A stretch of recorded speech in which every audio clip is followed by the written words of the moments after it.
thank you all for coming tonight. I'm Jerry, the manager at 6 Battery Road. It's a big year for Servcorp this year. It's our 25th anniversary, which we'll be celebrating at the same time actually as the kick-off of our brand new location.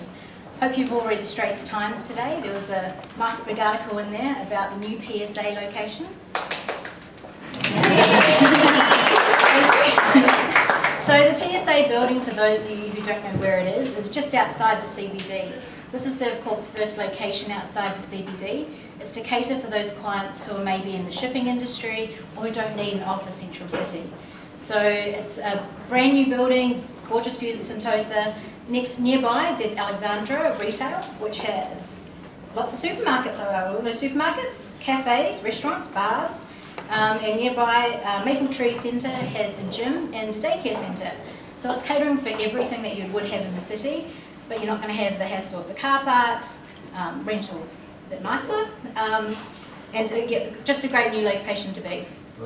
We've got about 30 offices opening over there as well as our virtual, so it will be the same setup as in all our other locations.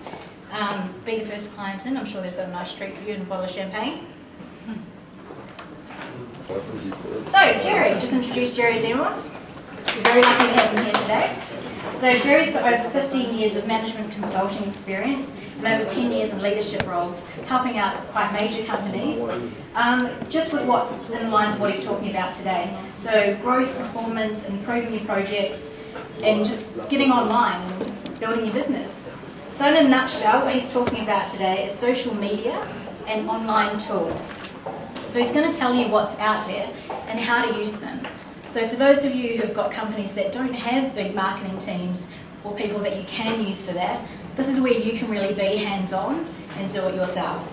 So he's going to tell you the channels that are available to you, how to use them, and tips and techniques, as well as some of the risks that come with that. So I'll hand you over to Jerry now. I'm sure we'll have time for questions. Thanks very much. That's a lot to cover in 20 minutes, and I promise I'll keep to the timeline. Just a little bit of background. I used to work for a very large firm, over 100,000 people. We had a marketing department. We didn't have to worry about our own marketing. Then I left that firm and I started my own management consultancy. It was, again, part of a global group, but we started with 2 people. So I sort of can empathise a little bit with people who are starting out their own thing, or they've got an SME business, or they don't have the marketing department behind them in order to get their message out, to get their products to market, and to basically be easy to be found. So I'll try and make my presentation very specific to that kind of situation. Typically the work that we do is with multinationals. It's more about helping them get return on investment for all their marketing dollars. So it's not so much about what you do yourself, it's much more enterprise-wide. And I guess the reason they've asked me to speak here today is because I co-authored a book on how you generate greater return on your marketing investments, and we have very sophisticated software and tools and methodologies, but all that's really not going to be so relevant to you. And what I'm going to try and give you today is some quick wins, some tricks of the trade, some things to watch out for, and hopefully after the presentation, if you have any questions, we can always discuss in detail. Everyone's going to have very unique requirements, I'm sure of it, and so it's going to be a little bit generic, but if you have some specific questions afterwards, we'll have some time for some Q&A. I've got a quick video. I don't know if you've seen this before. It's very informative. It only goes for sort of 4.5 minutes, and that'll just bring us all into the same sort of level of conversation when we're talking about social media, and plus it saves you having to listen to me for the full 20 minutes. So let's start now.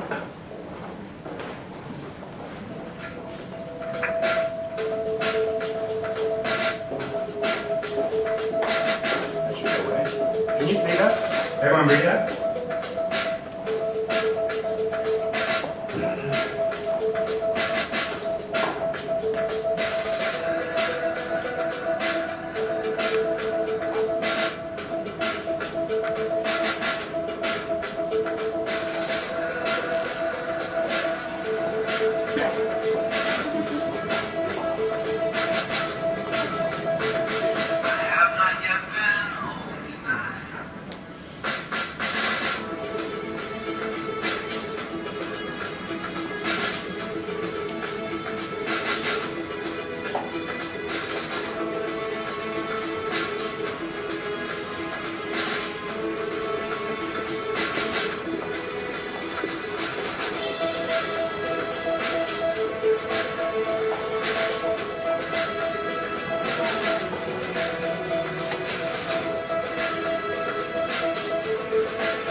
So there you have it, a little bit of a showcase of what social media is all about. That information is a few years old. It was created in 2009. Now, and it talks about things like the mobile device being the main medium in 2020.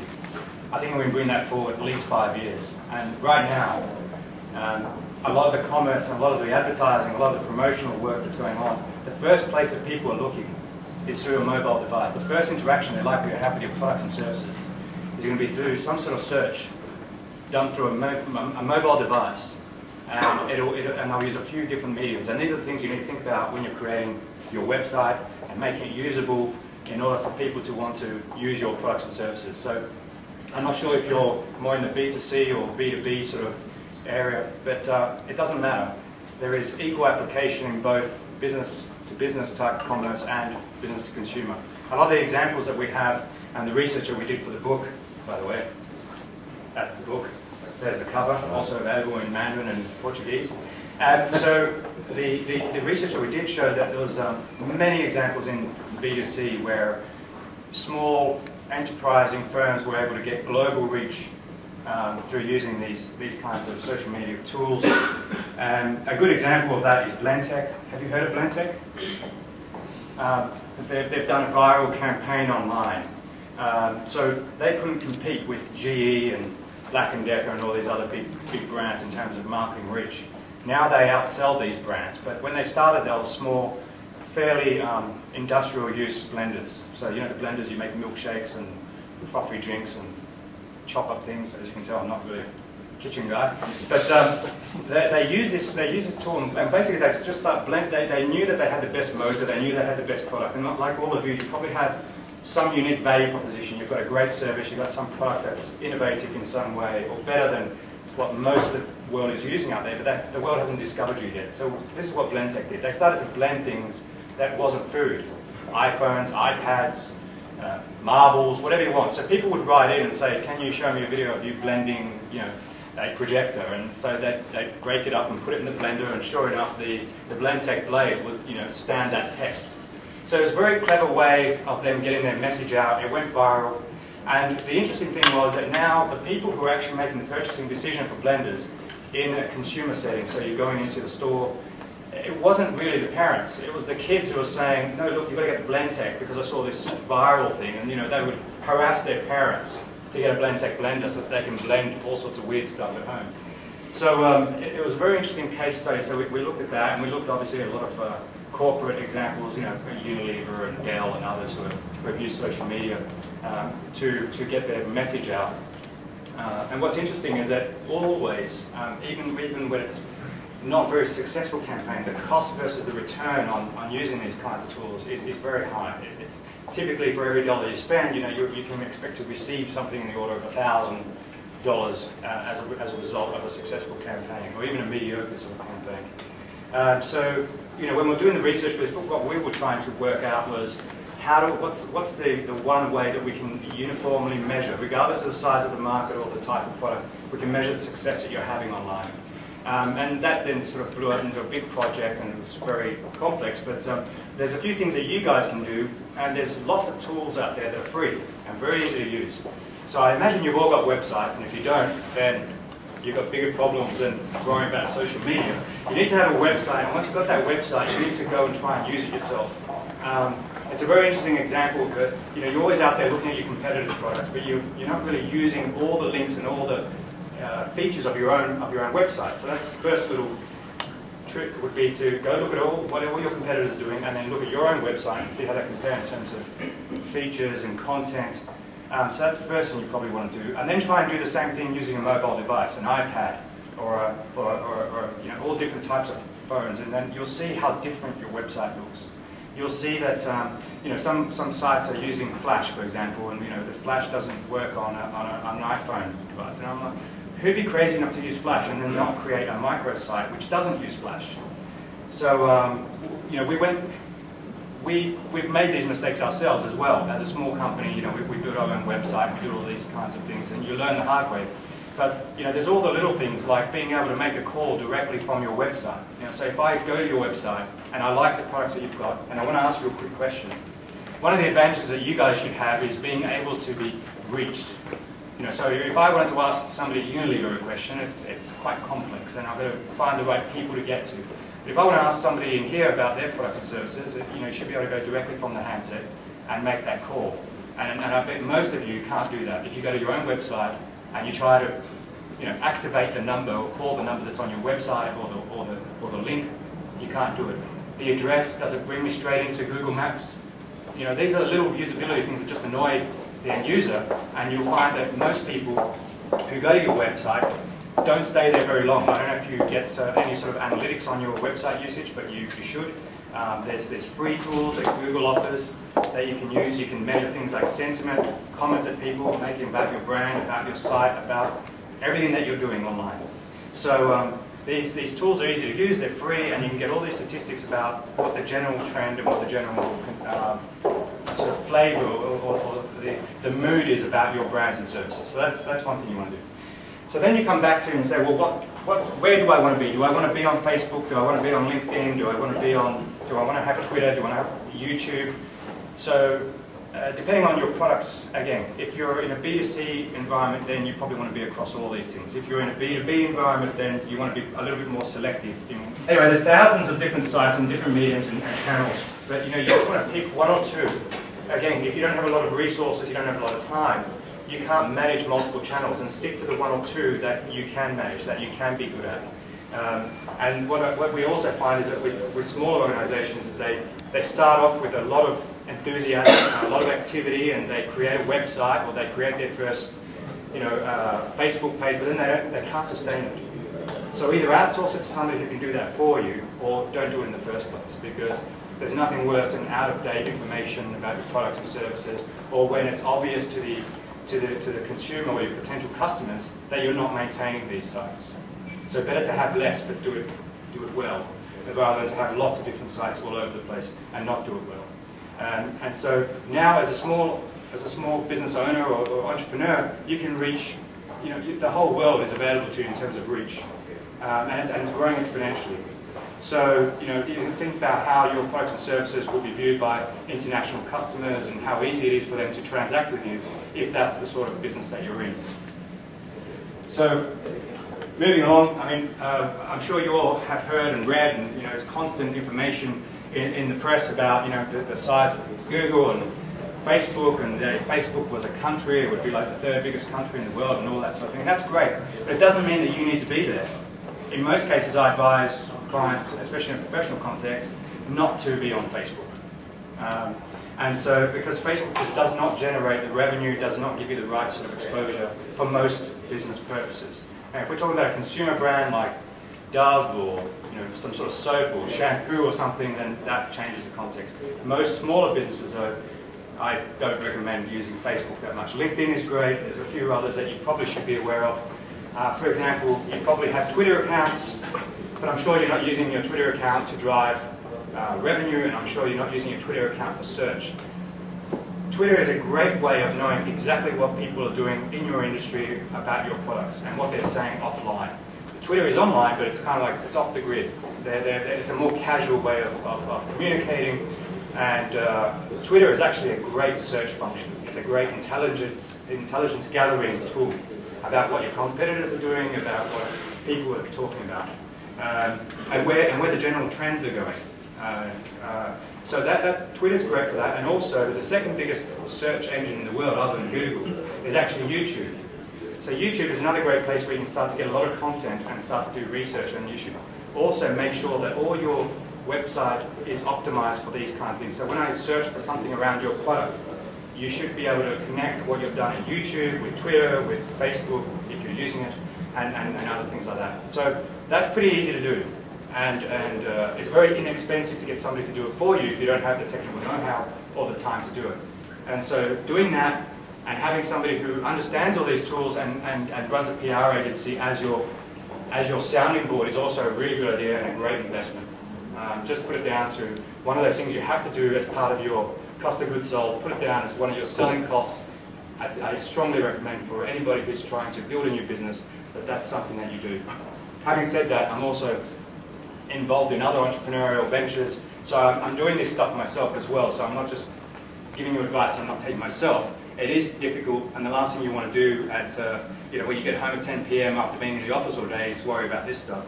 So if you're not going to have the time, be honest with yourself, if you don't have the time or you don't have the capability to do it, it's really worth a small amount of money you're going to pay to an external provider to do it. And by the way, that's not me.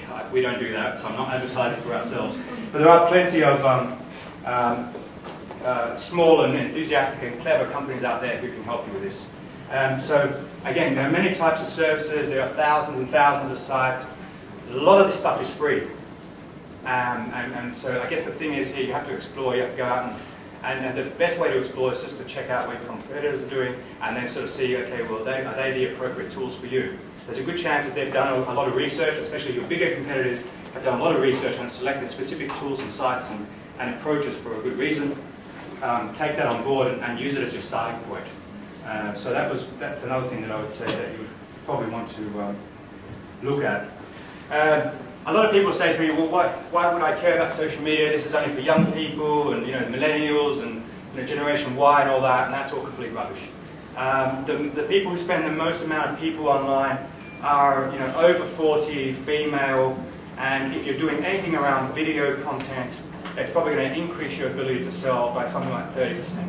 So whatever you're doing now, however you're selling your products and services, I'm sure you have some sort of static website, I'm sure you do email, or you might do email blasts, you might do all sorts of different campaigns. But one thing that you'll probably find that will make a big difference is to have some sort of editorial content, video-based, which can be played on a mobile device.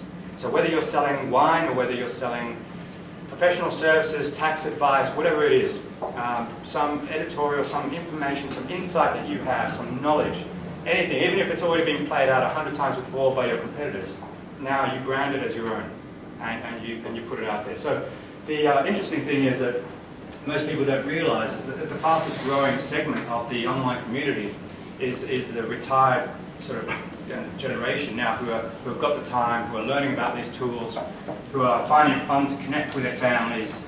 They start with Facebook, but before you know it, they're doing all their commerce online, right, and spending all their time playing golf. They don't want to go down to the shops anymore. I mean, it's a bit of an excursion, but really a lot of their day-to-day commerce is being there. So if your products are for that target market, then it's essential that you pay more attention to this part of your business and this channel. So moving on, we already covered Facebook and the fact that it's large, but that doesn't mean that you need to be on it or part of it.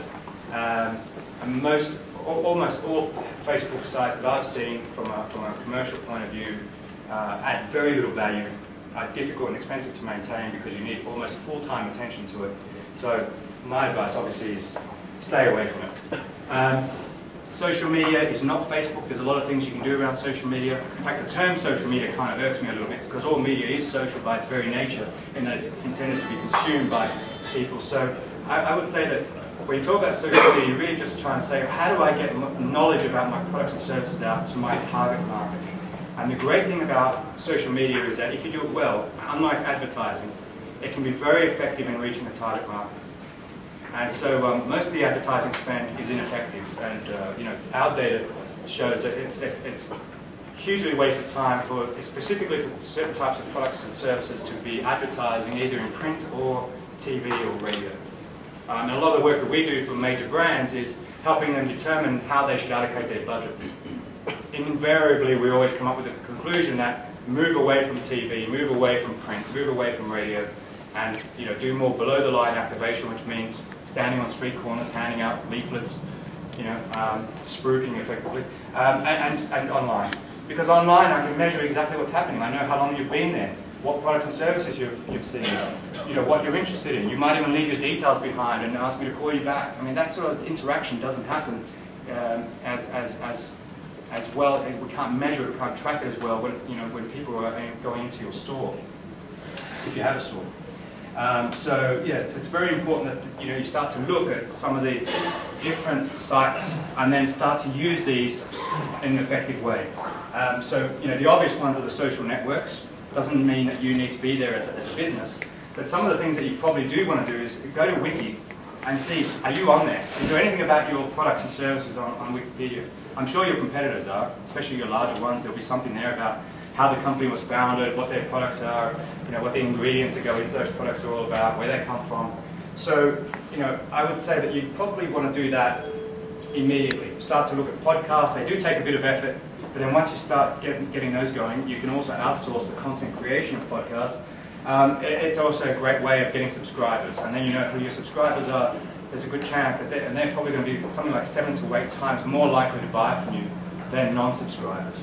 So you can start to, if you just do one of these things in each one of these categories, and you can do this very quickly and very inexpensively, I'm pretty sure, I'm willing to put money down that at least the uptake of your products and services, the interest in your products and services will go up.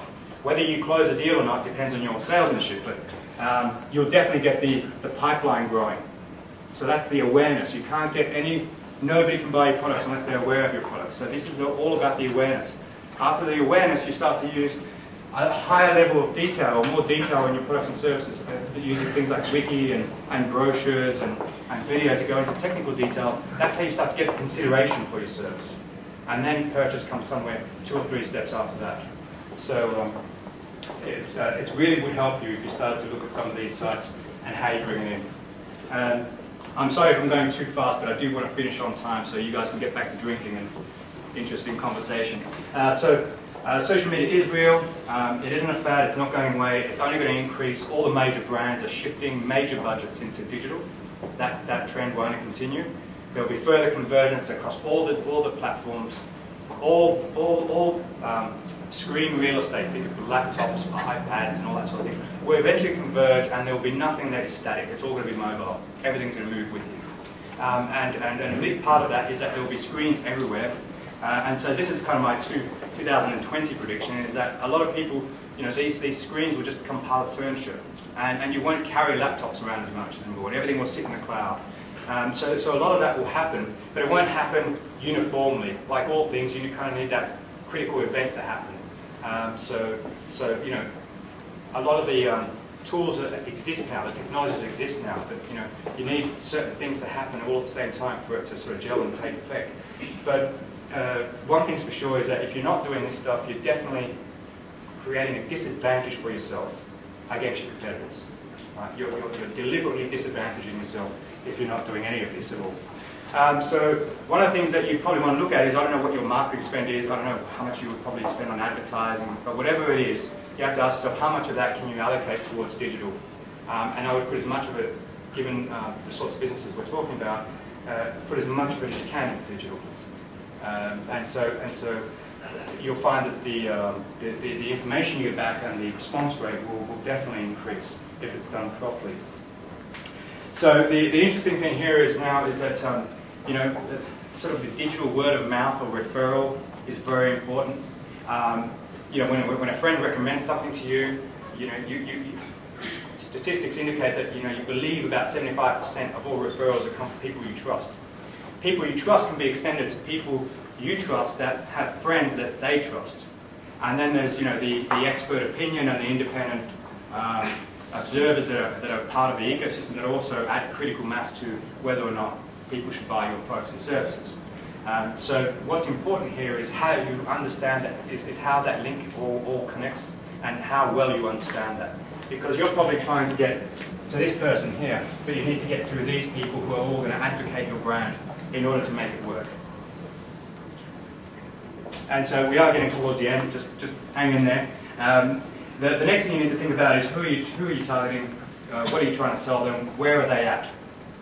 A lot of you have, I'm sure, have websites, but maybe your products and services are not the sorts of things that work well with a static website, so you need to think about that. So what you want to try and do is also think about how you make your products relevant to the marketplace, how you make it interesting.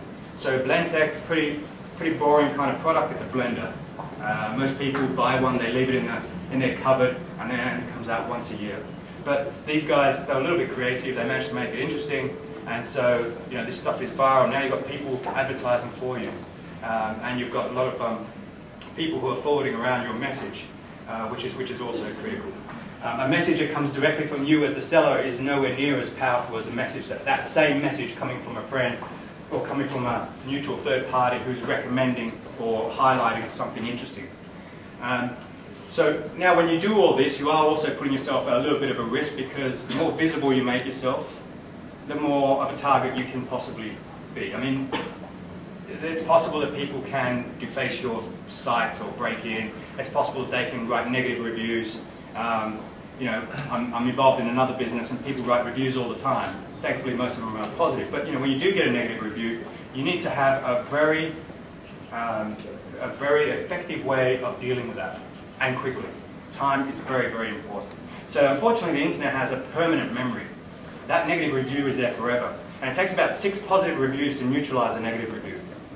So when you do put things out there, you are a bit of a target, but it's easy to manage that if you've just thought about, well, you can't satisfy everyone all the time. We're all human, we make mistakes. If you treat that mistake appropriately, then people will always forgive, and in fact somebody who treats a mistake appropriately will be rewarded with probably even more custom than if they just ignore it. And I've seen a lot of big companies who create these tools and these mechanisms for people to provide feedback. So of course, as a good customer, or maybe not a good customer, it depends on the situation, you provide that feedback. And there's nothing more annoying than you've taken the time to provide the feedback and you get no response and no action is taken. So that's something to think about in your businesses, that you do have somebody who's going to respond quickly, that they do take the appropriate action. And all these big companies have had big problems before where there's been some sort of major issue. But dealing with that appropriately is very important.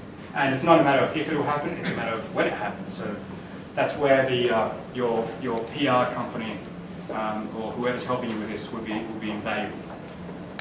And the other thing too is to keep an eye out for what, you can also set up listening posts to what feedback is going in for your competitors. Is it positive, is it negative? And then also position your products and services appropriately. So in summary, I'm sort of wrapping it up now. You can start very easily, very inexpensively. It's the perfect medium for you. It's the one weapon you have against the big established brands and the larger competitors who you're going out there and you're fighting against. So you'd be crazy not to take advantage of that one leg up that you're getting. Now the big companies have to spend a lot more to do this properly than you do. So you have that advantage, and you can respond much more quickly if you're on top of this. So obviously be informed, get to know your customers better, give them the opportunity to get to know you, and that exchange is very valuable. And as your customer base grows, you'll see that sort of becomes an exponentially important factor. And one of the few things that I want to leave you with was, you know, I'm sure you've all got a business strategy of some description. Some of you have very detailed business strategies. Others will have a drawing on the back of a napkin. It doesn't really matter. The essence of your business is that you understand what your products and services are, your price point, how you're going to sell it, you know, the place, the promotion, all that. You've got all that sorted out. Now you've just got to convert that into what does that mean in a digital world. And you'll find that once you start to look at these things, there really is a lot to it. So you have a product and service that you're currently selling, and I imagine most of you are probably in services or some sort of, you know, high value add kind of services business. How do you sell that online? You can't have a direct, for many of these professional services, you can't have a direct approach. You can't have a, you know, buy one, get one free sort of offer, you know, when it comes to professional services. You need to position yourself and sell yourself in a different way, through content, through knowledge, through sharing insights and experiences. So something to think about there. Some takeaways. The media is social. Once you start this, you can't go back.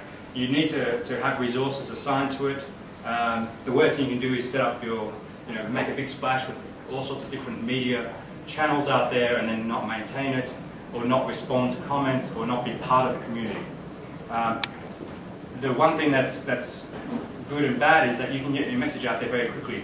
The flip side of that is that messages about how well you're responding and how well you're performing can also come back just as quickly. And those sorts of comments are permanent.